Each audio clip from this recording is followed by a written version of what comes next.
Ketika kita bicara ayat Al-Quran, kehadiran corona ini sudah diprediksi oleh satu istilah yang namanya dzarrah.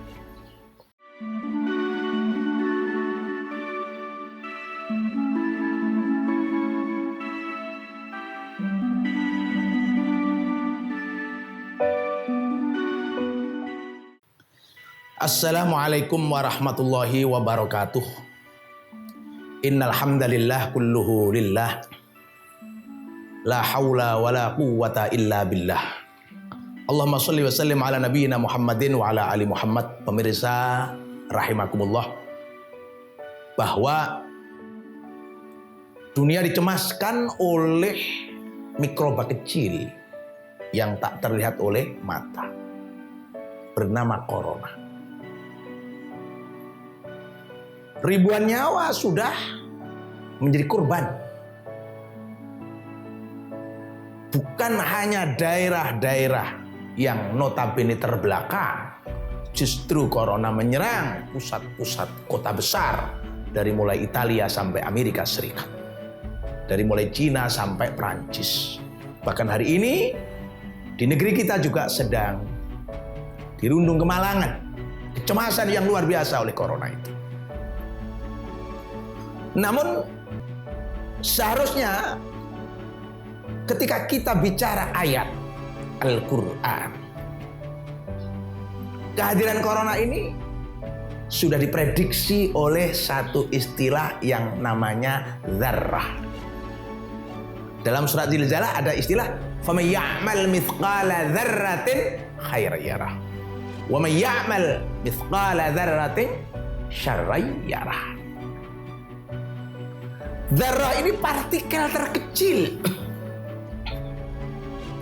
yang tidak bisa dilihat oleh mikroskop cahaya.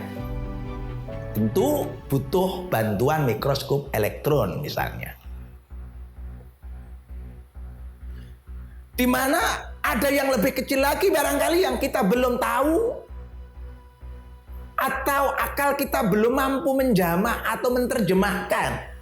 Karena di ayat yang lain Allah menantang kita. Misalnya pada surat Al-Baqarah, Innallaha la yastahi ayyadriba mathalan ma ba'udatan fama fawqaha. Di situ dijelaskan tentang ba'udah, nyamuk. Seekor nyamuk misalnya. Kita tidak mampu untuk membuat patungnya. Beda kalau gajah. Tapi patung yang persis besarnya, bentuknya seperti nyamuk, saya yakin kita akan kesulitan. Jangankan membuat nyawa untuk nyamuk. Di situ dikatakan fama fauqaha, masih ada lagi yang lebih kecil daripada nyamuk. Di atasnya nyamuk yang lebih kecil, yang lebih halus, lebih lembut, dan itu ditangkap oleh istilah dzarrah. Maka di tengah kecamuk corona seperti ini, orang-orang yang punya spirit keilmuan tidak putus asa. Justru mereka tertantang untuk sesuatu yang sangat menantang. Bagi semangat keilmuan itu dicari jawabannya, dicari penyelesaiannya, dicari solusinya, yaitu cara untuk mengetahui seseorang positif atau negatif corona. Alat-alat jadul perlu waktu lama, bukan jam, bahkan hari.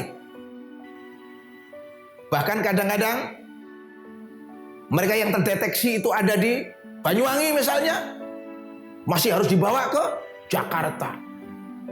Belum diketemukan jawabannya berhari-hari. Tapi sekarang dijawab oleh ilmuwan muslim dari Singapura, namanya Profesor Jackie Ying.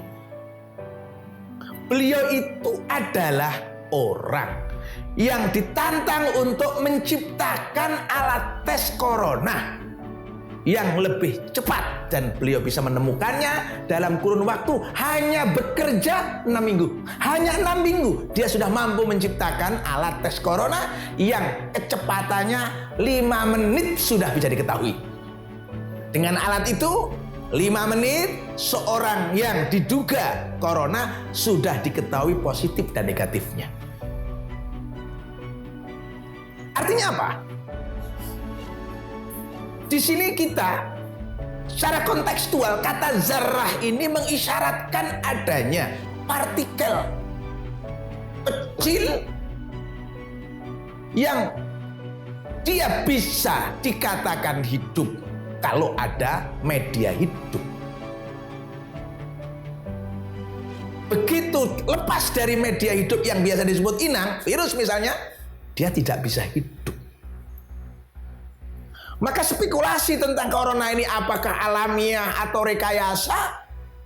Jelas semua itu serba mungkin. Dikatakan alamiah ya mungkin, dikatakan rekayasa ya mungkin. Nah, kalau kita bicara ini sebuah rekayasa, ini adalah kemajuan teknologi yang luar biasa. Teknologi biologi. Bahwa kemudian ada asumsi kalau negara-negara besar saling berperang dengan menggunakan tenaga nuklir, dan dikatakan oleh seorang jenderal itu adalah kebodohan, karena dengan senjata nuklir sama-sama mati, sama-sama rusak. Tapi dengan senjata biologis, yang rusak, yang mati adalah manusianya. Entahlah apa yang dikatakan oleh para pakar, oleh ahli-ahli strategi. Tapi yang jelas bagi kaum muslim, seharusnya mereka mendahului zaman. Menerjemahkan zarah ini adalah partikel terkecil yang tidak bisa dibagi dan punya unsur kehidupan. Apakah hidup dengan sendirinya seperti bakteri atau hidup karena adanya inang seperti virus? Kenapa? Kita sering lengah dan tidak menjadi perhatian kita. Hingga sisi-sisi penting daripada teknologi, daripada ilmu diambil oleh orang lain. Adrenalin kita ini seringkali membuncah kalau diajak ngomong tentang ayat-ayat yang berkaitan dengan misalnya batali wudhu, dengan wudhu misalnya. Tapi begitu kita dihadapkan pada ayat sains, kita seringkali lemah, tidak tertarik. Maka dalam hal ini saya tegaskan, faman, maka barang siapa yakmal, melakukan satu perbuatan, mithqala dzarrah. Mithqal itu bobot, fiskal itu volume, sebesar zarrah, ya, sebesar zarrah. Kalau itu khairan, baik, yarah, Allah tahu. Nah, sekarang kita tanya, bagaimana mengukur volume dari sebuah perbuatan yang dilakukan oleh hati? Kalau perbuatan itu dilakukan oleh fisik kita, lahiriah kita, misalnya kita membawa beban 2 kilo, kita pikul, itu kelihatan. Nilai nominalnya kelihatan, bisa diukur. Tapi kalau kemudian adalah perbuatan hati, amaliyah batin, bagaimana cara memiskolkan? Bagaimana cara mengukur volumenya? Bagaimana cara mengukur beratnya? Bagaimana cara mengukur panjang lebarnya? Tentu sulit. Tapi ternyata Allah memberikan ruang untuk mengkaji bahwa ada makhluk misalnya sekecil apapun, bahwa ada gerakan misalnya sekecil atau selembut apapun, itu tidak lepas dari radar, tidak lepas dari pantauan Allah Subhanahu wa Ta'ala. Maka kata zarah ini sebenarnya bisa menjadi tantangan bagi kita umat Islam untuk mengkaji teknologi virus. Isu tentang virus ini pernah menjadi alasan bagi Amerika Serikat misalnya untuk memporak-porandakan negeri Irak. Kenapa Saddam Hussein diburu, dibunuh, dihancurkan negaranya? Karena dituduh memproduksi senjata pemusnah massal berupa senjata virus misalnya. Itu atas laporan intelijen Israel ketika itu. Apakah kemudian Saddam Hussein itu benar-benar memproduksi virus sebagai senjata pemusnah massal? Ternyata tidak ada bukti sama sekali. Artinya apa? Rekayasa Amerika untuk mendalilkan kebenaran tindakannya merusak Irak dengan isu pemusnah massal bisa jadi hari ini dibalas oleh Allah. Di mana mereka hari ini pontang-panting Donald Trump. Oleh apa? Senjata makan Tuhan. Oleh corona ribuan warga Amerika sekarang menjadi korban. Bisa jadi ini adalah pemeran. Dulu nuduh-nuduh Saddam Hussein punya senjata pemusnah massal.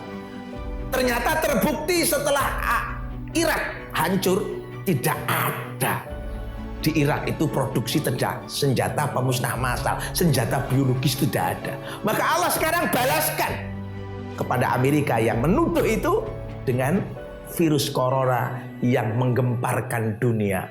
New York lumpuh, kota-kota besar di Amerika lumpuh, dan kalau sudah lumpuh, saya yakin ekonominya akan runtuh. Inilah yang kemudian disebut teknologi makan Tuhan. Ingat, siapa menabur angin, dia akan menuai badai. Maka terlepas dari persoalan-persoalan yang semacam itu, maka seharusnya secara kontekstual kita kaum santri, kita kaum muslimin, untuk lebih asyik dan merasa suka dengan kajian-kajian ayat sains itu. Jangan hanya berputar-putar tentang ayat-ayat ibadah saja, itu sudah selesai. Dan itu gampang. Tapi ayat-ayat tentang sains ini terus berkembang, menuntut kepada kita untuk terus melakukan ekspresi-ekspresi keilmuan. Maka jelas dan tegas, kata zarah adalah sebuah partikel yang amat lembut, yang tidak terlihat oleh mata. Karena jangankan itu amaliyah lahir, amaliyah batin pun terdeteksi. Dan alatnya saya yakin ada. Kalau di situ dikatakan khaira yarah, syarra yarah, maka sekecil apapun benda, sekecil apapun sebuah gerakan, selembut apapun, itu ada teknologi untuk memindainya, ada teknologi untuk menganalisanya, ada teknologi untuk mengulitinya, ada teknologi untuk memproduksinya. Tentu di sini perlu riset, perlu pengembangan, perlu ilmu, perlu disiplin keilmuan. Maka sekali lagi, zarrah adalah partikel terkecil yang tidak bisa dibagi, yang bentuk volumenya, misalnya sangatlah lembut, tapi jangan lupa semua bisa terdeteksi, semua bisa dianalisa, semua bisa dikuliti. Mari kaum santri, khususnya Minhajul Tulab, jangan lupa kaji ayat-ayat sains. Terima kasih. Wal afu minkum. Assalamualaikum warahmatullahi wabarakatuh.